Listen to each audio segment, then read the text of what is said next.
Whenever a book comes along that challenges the system or exposes the people in charge, it almost always gets banned.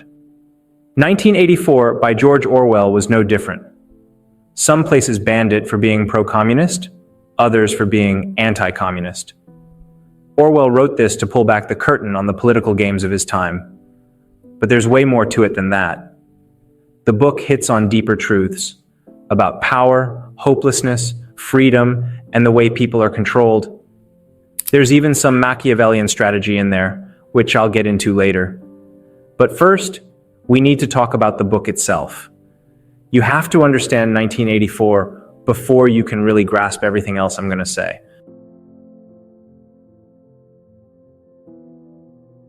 "1984 is a dystopian novel about a totalitarian society ruled by the party, with Big Brother as its ever-present figurehead. The world is divided into three superstates: Oceania, Eurasia, and Eastasia, locked in a never-ending war. This war isn't about victory, it's about control. By keeping people in a constant state of fear and scarcity, the party maintains its grip on power. In Oceania, the party controls every aspect of life: thought, language, even reality itself. Surveillance is everywhere. Propaganda shapes all beliefs, and independent thinking is a crime. This is the world Winston Smith lives in.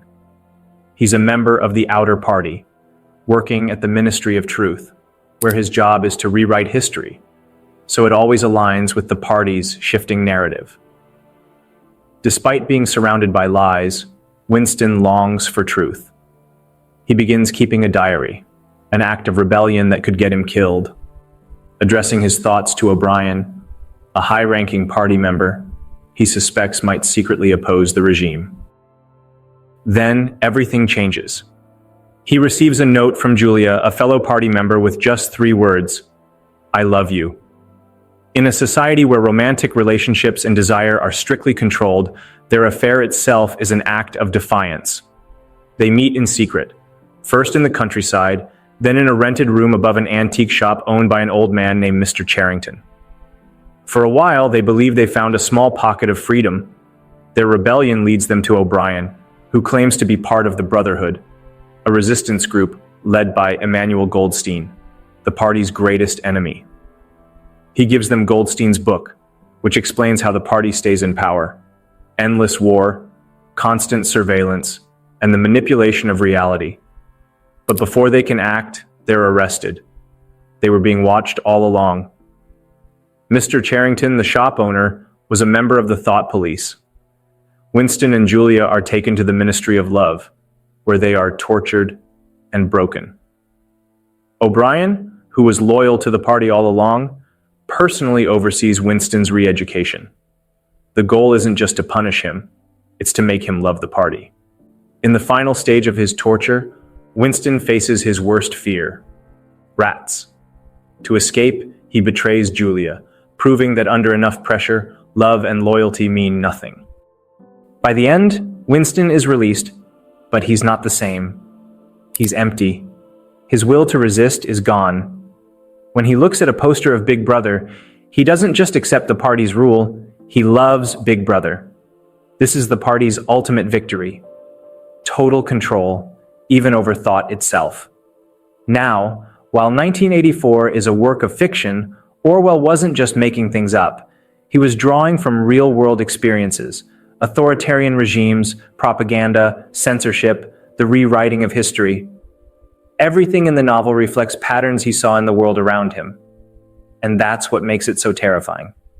Let's talk about it. George Orwell's journey to writing 1984 was shaped by first-hand experiences with imperialism, war, political betrayal, and the rise of totalitarian regimes. Born Eric Blair in 1903 in British-controlled India, Orwell was exposed early to the realities of empire. His father was a colonial official, and in 1922, Orwell himself joined the British imperial system as a police officer in Burma. However, the role left him deeply disillusioned. In his essay, Shooting an Elephant, 1936, he described witnessing the dirty work of empire at close quarters, which fueled his lifelong hatred of imperialism. Unable to reconcile his values with the brutality of colonial rule, Orwell resigned in 1927 and turned to writing.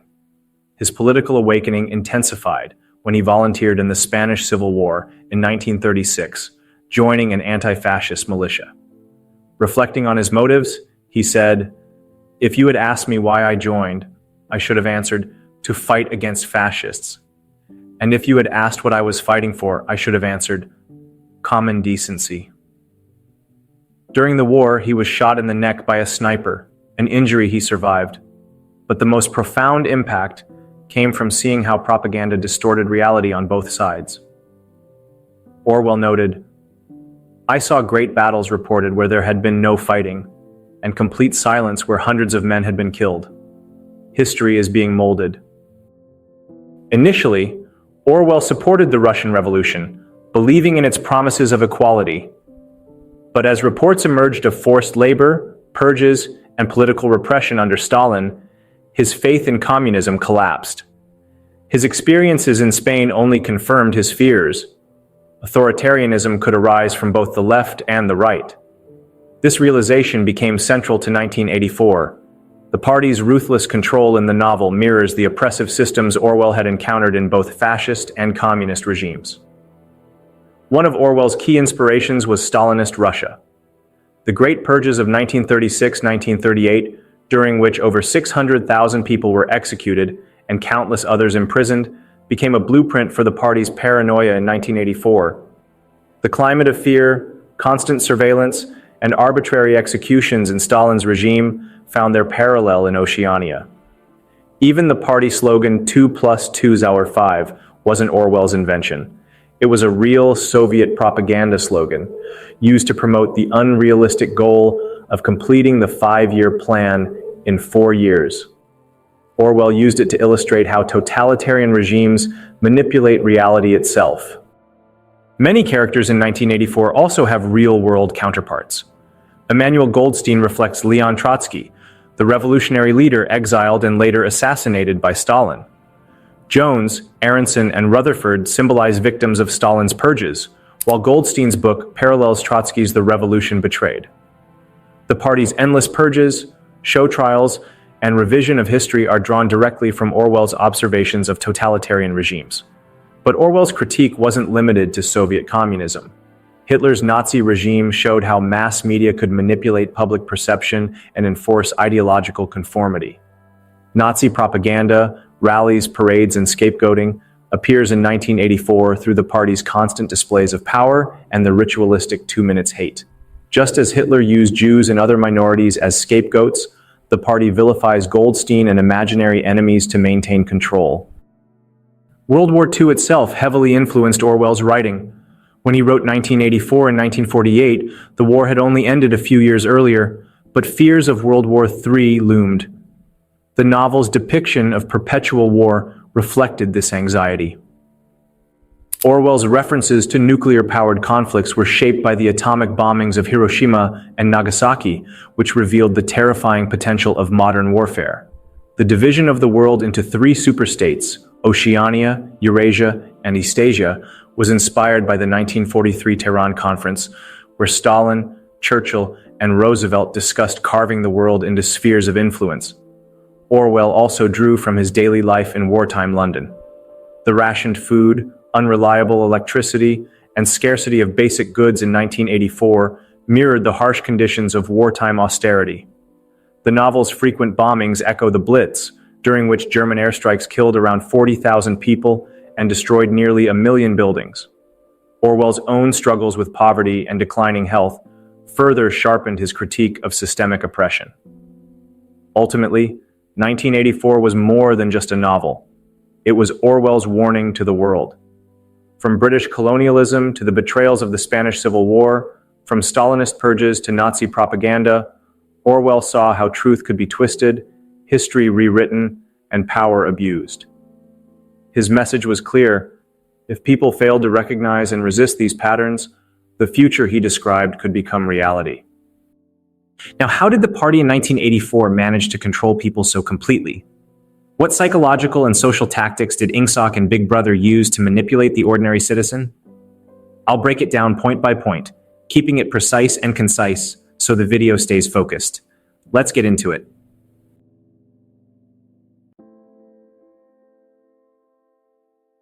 Who controls the past controls the future. Who controls the present controls the past. One of the party's most insidious tactics was the manipulation of history, not just to rewrite facts, but to destroy the very concept of objective truth. The Ministry of Truth, where Winston worked, was dedicated to altering historical records to fit the party's current narrative. Whenever the party changed alliances, economic forecasts, or propaganda claims, historical documents were quietly updated to align with the new version of reality. Photographs were doctored, newspapers reprinted, and old books burned. Winston himself encountered undeniable proof of the party's lies. A photograph showing that 3 men accused of treason were innocent. Yet, possessing such knowledge was dangerous. The party's power didn't lie merely in forcing people to accept lies, but in making them doubt their own memories. O'Brien, Winston's torturer, explained that reality was whatever the party declared it to be. The term doublethink encapsulated this manipulation, the ability to hold two contradictory beliefs and accept both as true. The goal was not merely to convince people of lies, but to make them forget they had ever believed anything else. By controlling the past, the party controlled identity itself. Without reliable memories, individuals couldn't form a coherent sense of self or challenge the regime. This erasure of the past was the first step in stripping citizens of their humanity, leaving them as pliable subjects for Big Brother's rule. And the second was to just get rid of emotions, especially passionate love. They fear love because it creates a world they cannot control. Love, passion, and deep human connection posed a unique threat to the party's authority. True love created loyalties outside the regime, bonds that could inspire defiance. To prevent such threats, the party systematically destroyed the very idea of passionate love. Marriage in Oceania wasn't about affection, but duty. Partnerships were assigned by the party to ensure incompatibility, eliminating emotional bonds. The Ministry of Love brainwashed citizens into viewing sex as a mechanical act for procreation, devoid of pleasure or intimacy. The Anti-Sex League promoted celibacy, teaching that desire should be redirected toward devotion to Big Brother. Winston and Julia's relationship was an act of rebellion, a refusal to let the party control their most intimate feelings. Yet, their love was doomed. Under torture, their bond was shattered. In room 101, faced with his worst fear, rats, Winston betrayed Julia, begging for her to suffer in his place. Julia, too, renounced her love for Winston. This destruction of passion wasn't incidental. It was the party's ultimate victory. Once love was replaced by fear and self-preservation, citizens became emotionally dependent on the regime. Without passionate connections, people had no reason to resist Big Brother's dominion. Now, how would they know who was in a relationship or not, as relationships were banned in the state? This is what I will discuss now.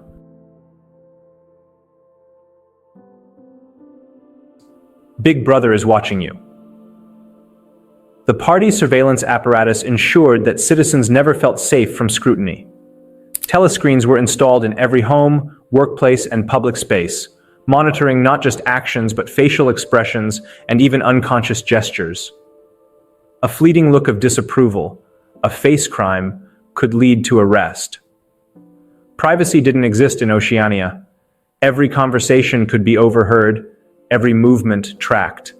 The thought police, an invisible force, enforced ideological conformity, arresting people not just for what they did, but for what they thought. Even dreaming of rebellion could lead to imprisonment and torture. O'Brien first allured Winston by pretending to be against Big Brother and knew the location of Winston and Julia. Then, one day the party raided them. The party had its sources. This constant surveillance created an atmosphere of paranoia. Citizens, never sure whether they were being watched, self-censored their thoughts and actions.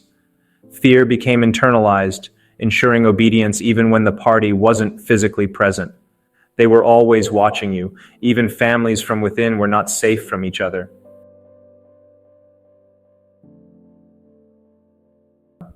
The party recognized that familial bonds could foster loyalty beyond Big Brother's reach.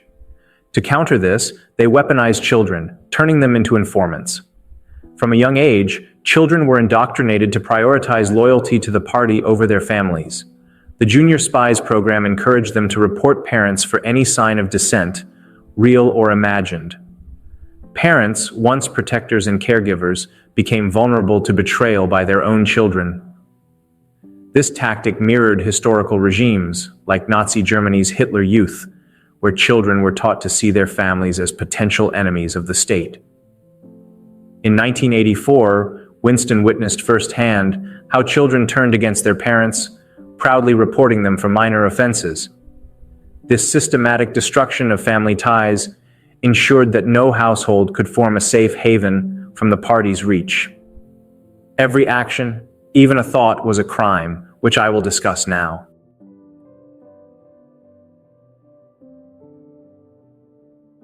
Perhaps the most terrifying aspect of the party's control was the concept of thought crime, the idea that even thinking rebellious thoughts was punishable by death or torture. The party didn't merely want to control behavior, they wanted to dominate minds. Winston's private rebellion began when he wrote in his diary a seemingly small act that was, in fact, treasonous. Simply questioning the party's version of reality made him an enemy of the state. The party's surveillance ensured that even an involuntary expression of doubt could lead to arrest. Thought crime was the foundation of the party's psychological control. By criminalizing independent thought, the regime eliminated the possibility of organized resistance. Fear of punishment silenced dissent before it could take root. There were tactics to control their minds, like newspeak.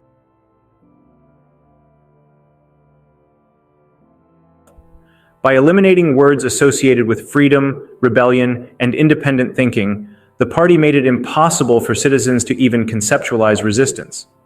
Newspeak wasn't just about simplifying language. It was about simplifying thought, narrowing the boundaries of consciousness until rebellion became literally unthinkable. That was the step to strip them of their identity, which I will discuss now.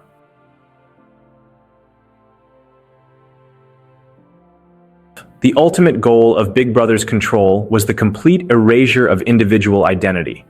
This was exemplified in Winston's final transformation. After his arrest, O'Brien subjected him to relentless torture, not just to extract confessions, but to break his spirit. O'Brien's torture targeted Winston's core beliefs and memories, the very things that defined him. Modern psychology shows that our memories shape our identity, and by forcing Winston to reject his own experiences, the party erased who he was. Winston's final betrayal, begging for Julia to suffer in his place, marked the collapse of his resistance. By the end, Winston wasn't just physically broken, he was spiritually hollow. He loved Big Brother, not because he was forced to, but because he no longer possessed the will to resist. His transformation is similar to historical examples of dehumanization, like Philip Zimbardo's Stanford prison experiment and the horrors of Abu Ghraib, where systematic abuse stripped prisoners of their identities, reducing them to obedient shells, transforming them from hateful rebels into numb, faithful devotees.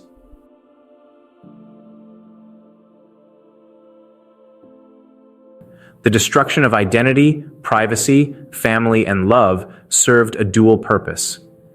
It didn't just break people, it redirected their emotional energy toward Big Brother.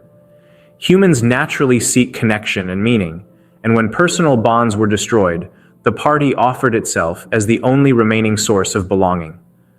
This transformation was evident in Oceania's mass rallies, like the 2 Minutes Hate, where citizens channeled their suppressed passion into frenzied devotion to Big Brother. Hatred for the party's enemies was indistinguishable from love for the regime, two sides of the same coin. The Ministry of Peace ensured constant conflict, creating shortages, hardships, and fear. Citizens, desperate for security, clung to Big Brother as their only protector. As long as people believed they needed the party to survive, they would never rise against it. And the most terrifying part, is how the party is invisible. It's never clear who's really gaining from it all, especially when anyone can be erased without warning.